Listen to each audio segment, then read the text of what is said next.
Howdy, everybody. Welcome back. Grab your Bibles and turn to Genesis chapter 37. We're going to do 37 to 38 today. And Jacob dwelt in the land of his father's sojournings, in the land of Canaan. This is the genealogy of Jacob. Joseph, being 17 years old, was feeding the flock with his brothers. And the young man was with the sons of Bilhah and the sons of Zilpah, his father's wives. And Joseph brought an evil report of them to his father. And Israel loved Joseph more than all his children, because he was the son of his old age. And he made him a long robe. But when his brothers saw that their father loved him more than all his brothers, they hated him and were not able to speak peaceably to him. And Joseph dreamed a dream and told it to his brothers, so they hated him even more. And he said to them, "Please listen to this dream which I have dreamed. See, we were binding sheaves in the midst of the field, and see, my sheaf rose up and also stood up. And see, your sheaves stood all around and bowed down to my sheaf." And his brothers said to him, "Shall you indeed reign over us? Shall you indeed rule over us?" So they hated him even more for his dreams and for his words. And he dreamed still another dream, and related it to his brothers, and said, "See, I have dreamed another dream, and see, the sun and the moon and the 11 stars bowed down to me." And he related it to his father and his brothers. And his father rebuked him, and said to him, "What is this dream that you have dreamed?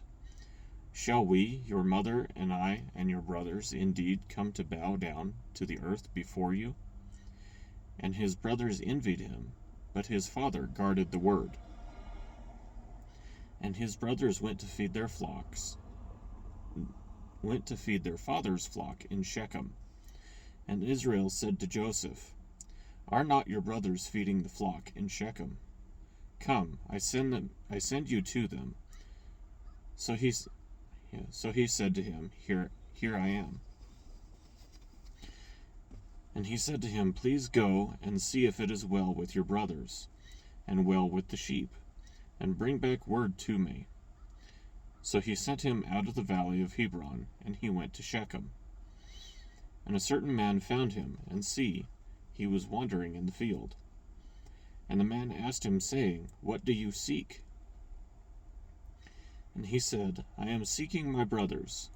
Please inform me where they are feeding the sheep."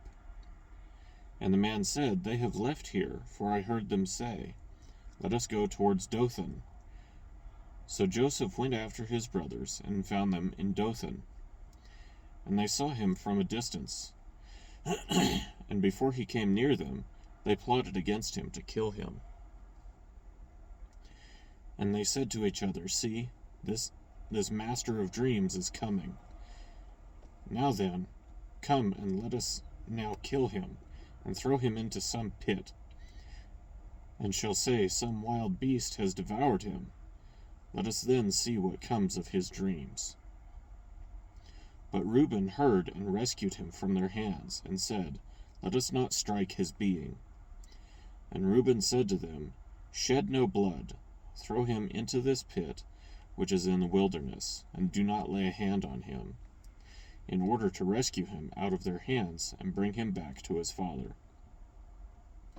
So it came to be, when Joseph had come to his brothers, that they stripped Joseph of his robe, the long robe which was on him. And they took him and threw him into a pit, and the pit was empty, there was no water in it. And they sat down to eat a meal, and they lifted their eyes and looked, and saw a company of Ishmaelites coming from Gilead, with their camels bearing spices and balm and myrrh, going to take them down to Mitzrayim, or Egypt. And Judah said to his brothers, What would we gain if we kill our brother and cover his blood?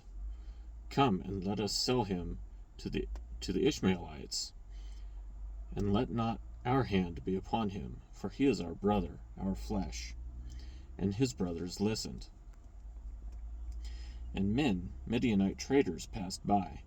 So they pulled Joseph up and lifted him out of the pit, and sold him to the Ishmaelites for 20 pieces of silver. And they took Joseph to Mitzrayim. And Reuben returned to the pit, and see, Joseph was not in the pit, and he tore his garments.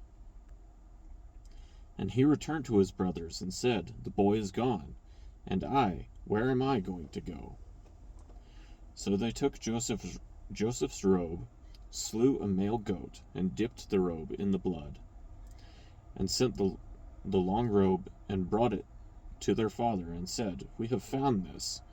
Please look, is it the robe of your son or not?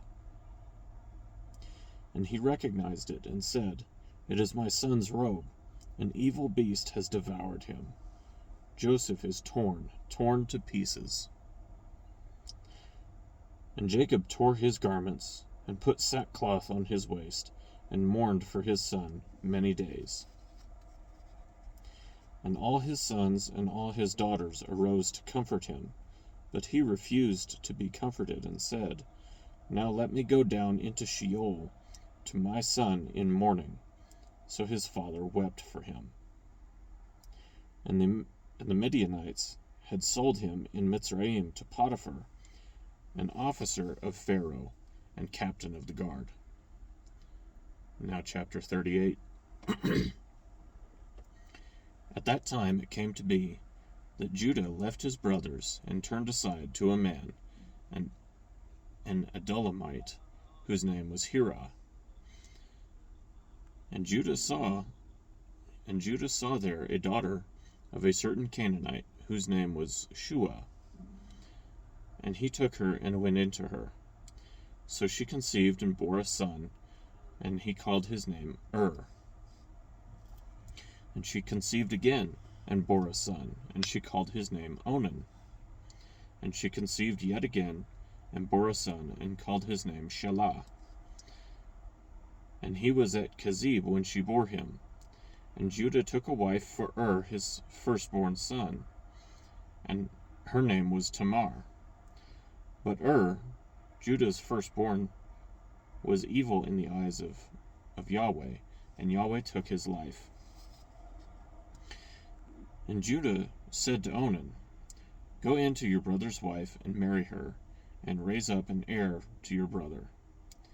And Onan knew that the offspring would not be his.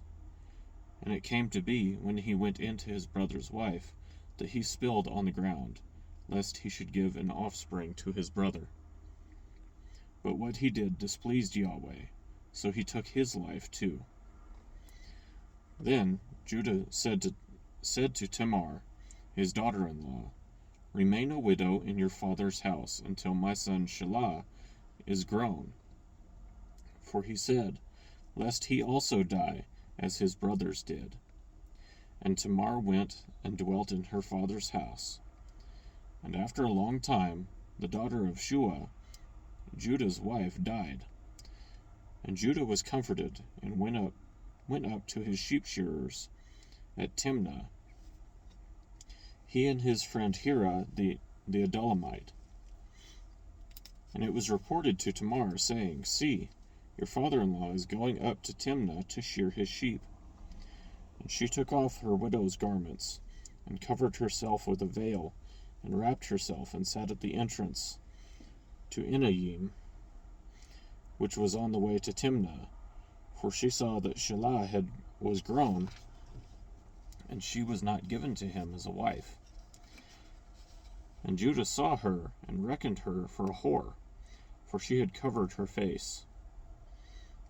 And he turned aside to her by the way, and said, Please let me come in to you. For he did not know that she was his daughter-in-law.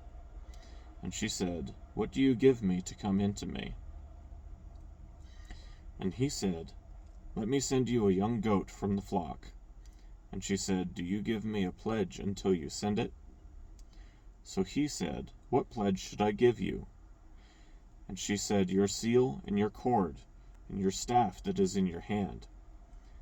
And he gave them to her, and went into her, and she conceived by him.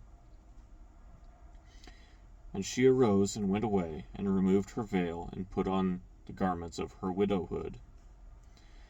And Judah sent the young goat by the hand of his friend the Adullamite to receive his pledge from the woman's hand, but he did not find her.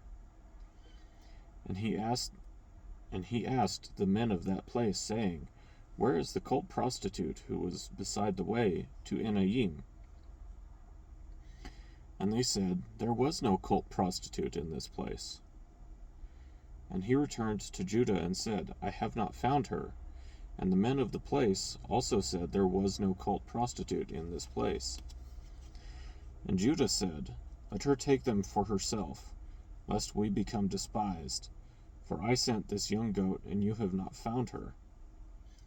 And it came to be about 3 new moons after, that Judah was informed, saying, Tamar, your daughter-in-law, has whored, and see, she has conceived by whoring. And Judah said, Bring her out, and let her be burned. When she was brought out, she went to her father-in-law, saying, By the man to whom these belong, I am pregnant. And she said, Please examine whose these are, the seal, and the cord, and the staff. And Judah examined and said, She has been more righteous than I, because I did not give her to Shelah my son. And he never knew her again. And it came to be at the time for giving birth, that see, twins were in her womb. And it came to be when she was giving birth, that one put out his hand, and the midwife took a scarlet thread, and bound it on his hand, saying, This one came out first.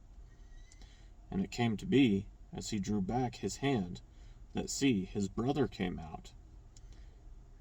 And she said, How did you break through? This breach be upon you. So his name was called Peretz. And afterward his brother came out, who had the scarlet thread on his hand.